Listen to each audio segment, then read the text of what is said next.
Hello and welcome to a brand new episode of Health 360. On the show today, the biggest trends in the beauty industry and why that has a deep bearing on your health. We're telling you about permanent makeup and whether you should go for it. If yes, what are the precautions? Also on the show, why is sitting the new smoking? We're telling you about the dead butt syndrome. On the show as well, hustle culture and whether that can land people in hospitals. That and much more up ahead on Health 360. I'm Sneha Mordani.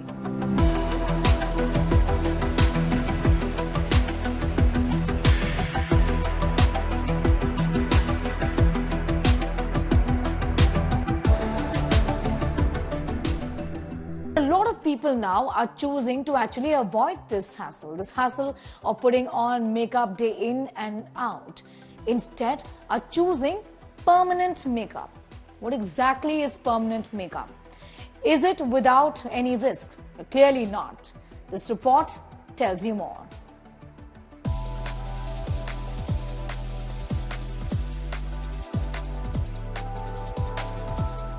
Are you one of those who would like to look picture perfect every waking moment of the day? And perhaps even when you're asleep? If yes, it is possible that you have come across the trend of donning permanent makeup.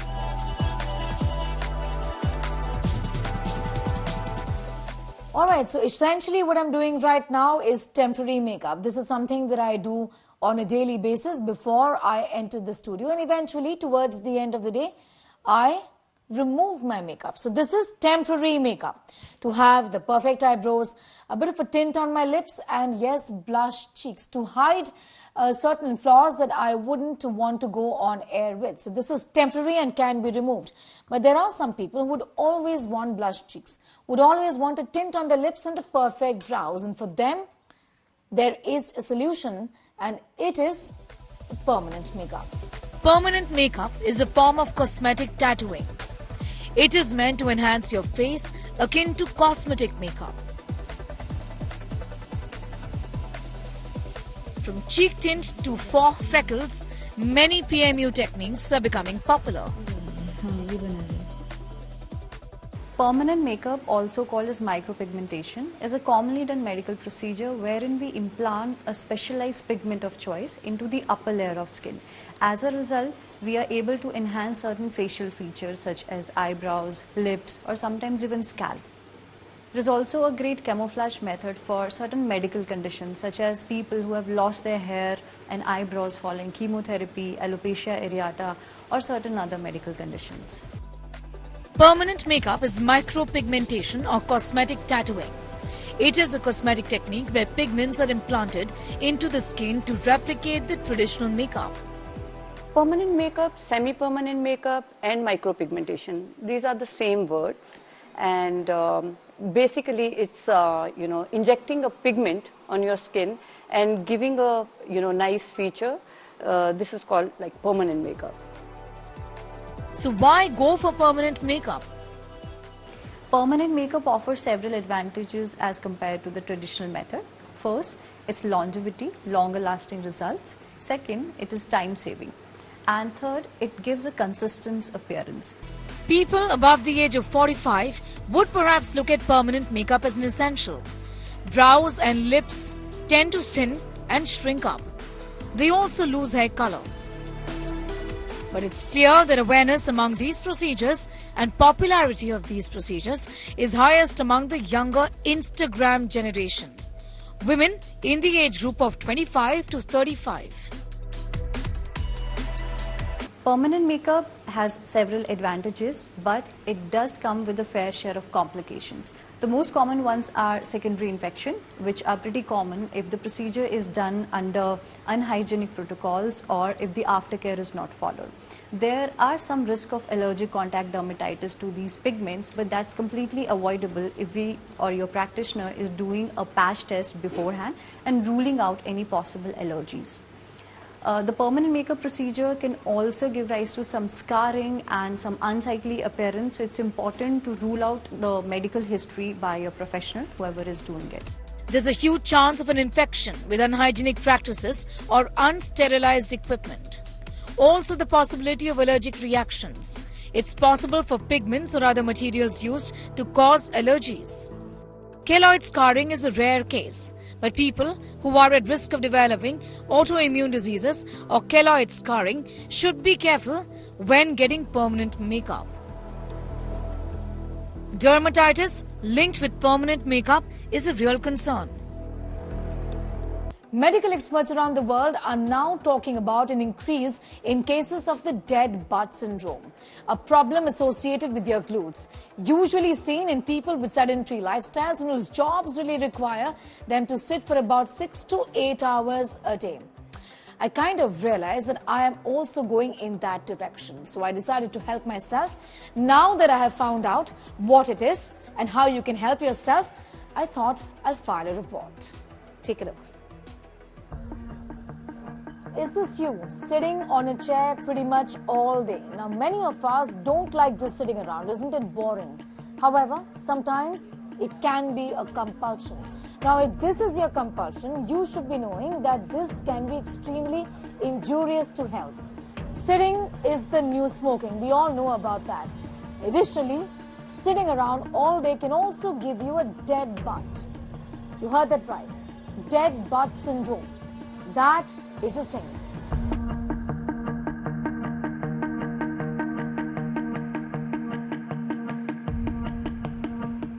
Dead butt syndrome is actually a new medical ailment. It's becoming extremely common now because of us sitting around all the time.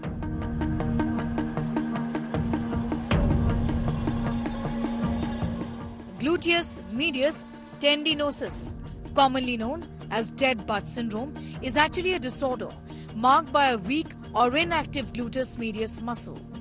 Extended sitting, driving, or excessive screen time can lead to it. Prolonged sitting causes multiple health problems, and of course our gluteus muscles are what we commonly called as butt. The gluteus, they get less blood supply, hence decrease in muscle mass resulting in weakness, and hence that is what is called as dead butt syndrome. The dead butt syndrome can also lead to other problems such as injuries to the knee, hip pain and lower back.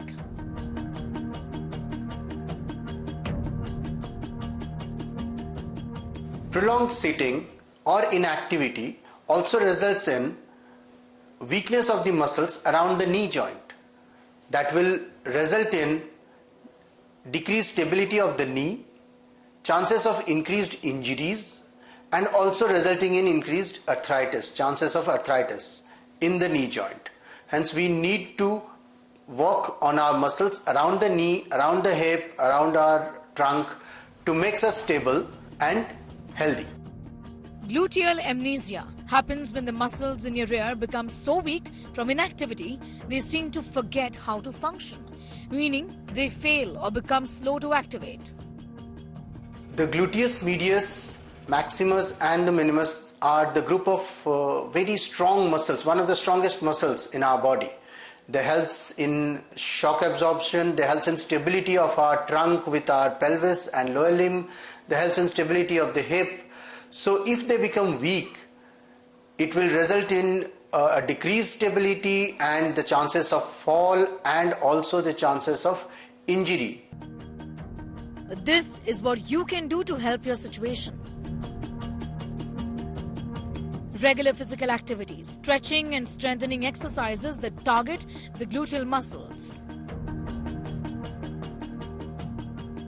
Any exercise that targets your glute, that is your quadruped lateral knee raise or some glute bridges, these are the very common exercises that can be done anywhere without any equipment, and you can do it in your office as well. So that is something that is one of the best exercises that can be done to heal your dead butt syndrome. So the next one that we'll do is one of the most common and one of the most beneficial compound exercise one can do, that is squat. So a bodyweight squat is not going to just target your glute, but all the surrounding muscles that may get hampered or get impacted because of the restriction in the blood flow. Okay, so I'll tell you how to do it properly. We'll take a hip width stance, toes slightly pointing out. We'll push our hip back and go down.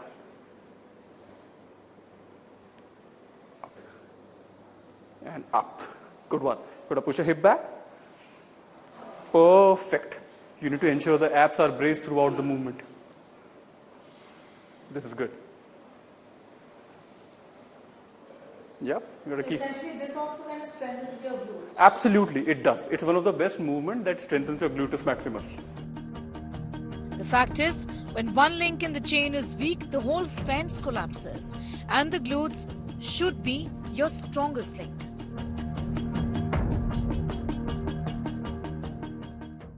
How much is too much? Where do I stop? How does one really draw the line? I'm talking about addiction. Addiction not to smoking, gambling or alcohol, but addiction to work. Addiction to hustle. Hustling all the time, which is in fact a serious problem.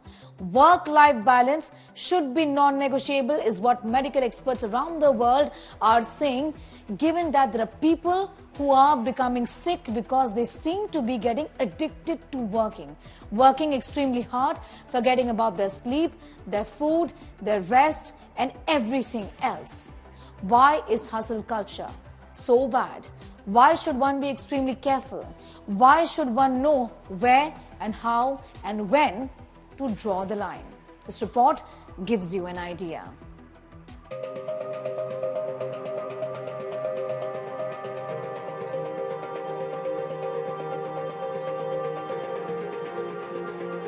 Hustle culture becomes toxic when we start to put everything aside and we just focus on work. We are, just like me, I know so many people who are working like 12 hours, 14 hours, 16 hours a day. They are not getting enough sleep. We have sort of normalized all these practices, and I've been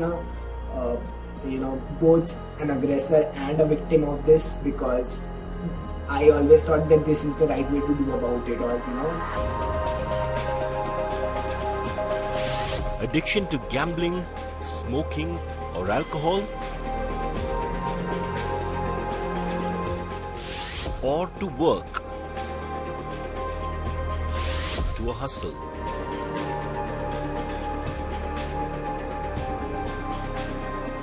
To obsessively complete tasks without paying attention to your health, food, exercise and sleep. We are all familiar with this, aren't we?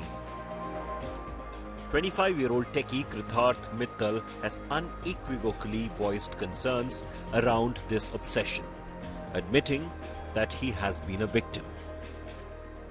About what happened that day.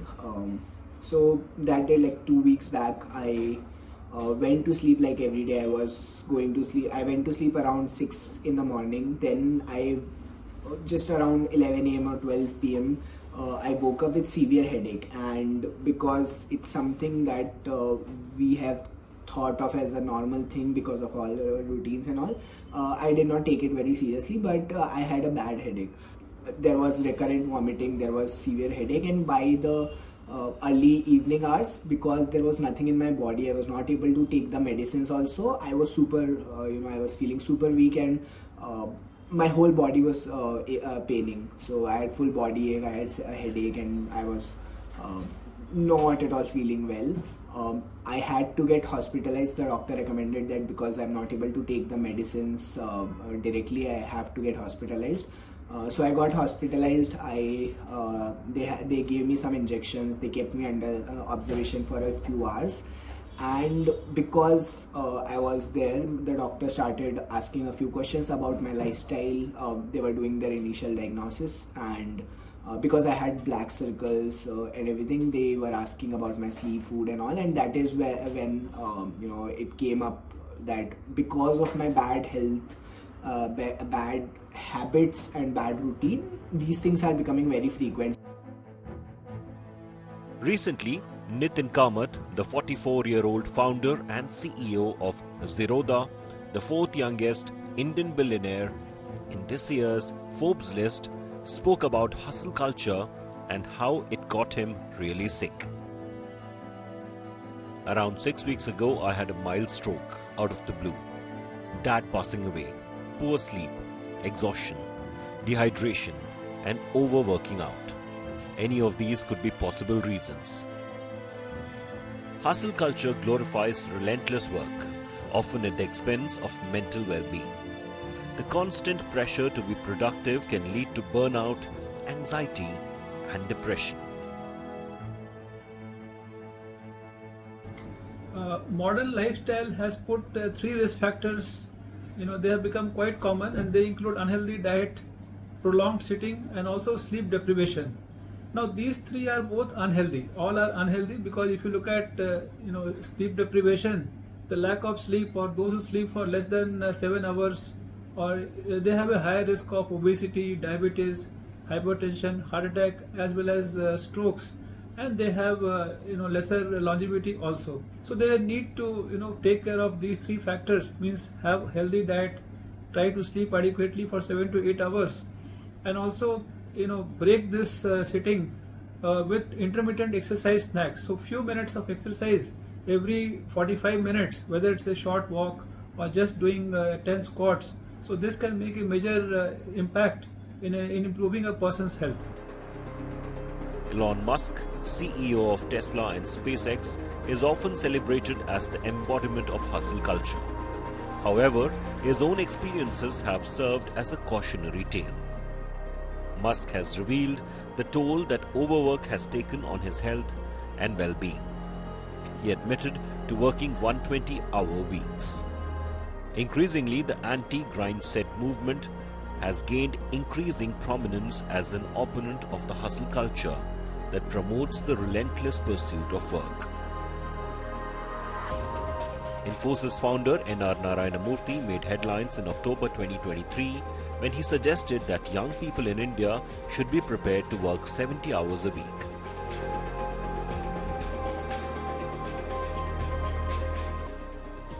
While a huge chunk of people supported this school of thought, what can't be ignored is that more or equal number of people support the soft life trend, the extreme opposite of what Murthy propagates.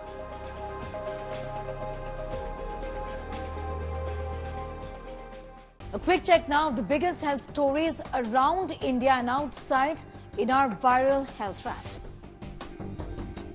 A case of Mpox has now been detected in India. The government of India has confirmed that the patient, a young man who travelled to a country which is seeing an increase in Mpox cases, also came back to the country. He's now been confirmed as the first case of Mpox in India. Essentially, the patient has been tested positive for the disease. It's a young man who is now admitted to a hospital in Delhi. It's the Delhi government-run LNJP hospital. He was admitted on the 9th of September. His condition is said to be stable. Between January 2022 to August 2024, Mpox cases have been reported in over 120 countries. Mpox virus clade 2 has now been confirmed in this particular patient who has been isolated, is what the government has said. The case, of course, comes amid a global resurgence of Mpox, especially following the identification of the new strain, clade 1b, in the Democratic Republic of Congo. Firstly, let us understand that people above 40 do not get monkeypox because they have been vaccinated against smallpox, and there was also residual immunity which was going on for 5 years. Secondly, it is only in sexually active people because the transmission outside Africa is only sexual transmission, and that too in people who have multiple sex partners, bisexuals or male sex with male. So we are talking about only 30 to 40% of population, which is between 20 to 40, and in that hardly 1 or 2 crore population which will be involved in multiple sexual partners, bisexuality and male sex with male. So those people should be little worried. Secondly, if we get Mpox vaccine or smallpox vaccine to those people which are vulnerable, then we can reduce the risk by almost 95%. And thirdly, it is not being transmitted like COVID, which is respiratory route. It is transmitted only through intimate sexual or personal contact. So people should not be worried at all. It is not going to be as big problem as COVID, and it can be managed in this system where we have already NACO, National AIDS Control Organization. They have different ICTC and ART centers, and they should be trained and they can handle. We do not need a special system to handle Mpox. Actor Hina Khan has been diagnosed with mucositis Actor Hina Khan, who's been getting treatment for cancer, has now been diagnosed with mucositis. In fact, she's been regularly putting out posts on Instagram talking about the disease and how she essentially is battling cancer. Hina Khan was receiving treatment for stage 3 breast cancer. She spoke about mucositis now. In a social media post, she revealed that mucositis is actually a side effect of chemotherapy. The condition is causing her pain while eating. Mucositis is a side effect that kills cancer cells using drugs, a condition in which the mouth or the gut becomes sore and inflamed, often a side effect of chemotherapy. It can be painful. It typically improves in a few weeks after cancer treatment ends. The symptoms begin around a week after starting chemotherapy or about 2 weeks after starting radiotherapy. The condition develops when cancer treatments damage the fast-growing cells lining the digestive tract from the mouth to the anus. This damage leaves the tissue vulnerable to ulcers and infections. Mucositis is what we call when an inflammation develops of the lining, the mouth, the throat, or the GI tract. This condition happens very commonly with chemotherapy, especially some of the chemotherapy agents that we use with breast cancer, like in Hina Khan's case. Why does this happen? This happens because chemo acts on cells that are rapidly dividing. Most cancer cells rapidly divide, that's why chemo acts on these cells. In addition, in our body, the rapidly dividing cells are those that are within the mouth, the throat, and the digestive tract. And so therefore, when we give chemo, sometimes what can happen is these cells can also get injured, causing ulcers to form, and that can cause some pain in the mouth while eating, while chewing, while swallowing, etc. We prevent this condition, or we try to prevent this condition by keeping the mouth clean, maintaining a good oral hygiene, using mouth rinses. If this condition does happen, there are a number of different ways that we can help to ameliorate this condition while the chemotherapy is ongoing, which includes topical anesthetics, pain medication, and checking for infection, and also modifying the diet so that there's less pain, less spicy foods, etc. Sweden has banned media for kids under the age of 2 and is also imposing restrictions on teenagers for using media, and this includes the phone and also the TV. Sweden says kids under the age of 2 should be banned from watching TV or any screen. Sweden's public health agency has issued new guidelines advising parents to ban screen use for children under the age of 2 and limit it for older children. The move, of course, aims to address health concerns linked to excessive screen time, including poor sleep and mental health problems. The country says toddlers should be completely kept away from digital media and television as screen use negatively impacts the physical and mental health. These recommendations to cut down on screen time are not just for toddlers, though. The Swedish government also wants to control screen time for other age groups, aiming to set clear boundaries on screen usage for children and teenagers. Research has indicated that continuous use of mobile phone can have multiple impacts, multiple effects on the cognitive development, like it's been associated with development of ADHD, behavioral issues among children. It can cause a delay in social skills development because the child is now visualizing a 2D word rather than a two-way 3D word. Well, that brings us to the end of this edition of Health 360. You can catch that report and much more up on our website. It's indiatoday.in. You can also download the India Today app. News around health, wellness and fitness can also be found on all of India Today's social media handles, which is YouTube, Instagram, Facebook and of course Twitter. Until next time, from the entire team, thank you so much for watching. Take very good care of yourself.